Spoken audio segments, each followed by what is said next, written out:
County in south-central Wisconsin until 8:30 p.m. At 5:39 p.m., Doppler radar indicated thunderstorms producing heavy rain across the warned area. Between 2 and begin shortly. Hazard, flash flooding caused by thunderstorms. Source, Doppler radar. Impact, flooding of small creeks and streams, urban areas, highways, streets and underpasses as well as other drainage and low-lying areas. Some locations that will experience flash flooding include Janesville, Beloit, Tiffany, Afton and Shapiro.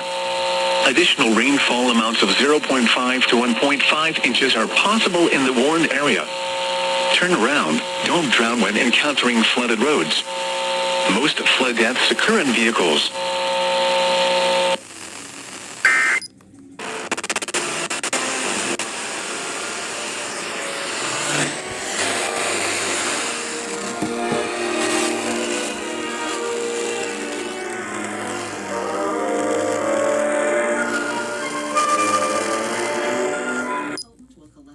GoHereNext.com. Turn this crisis into an opportunity for a better life today.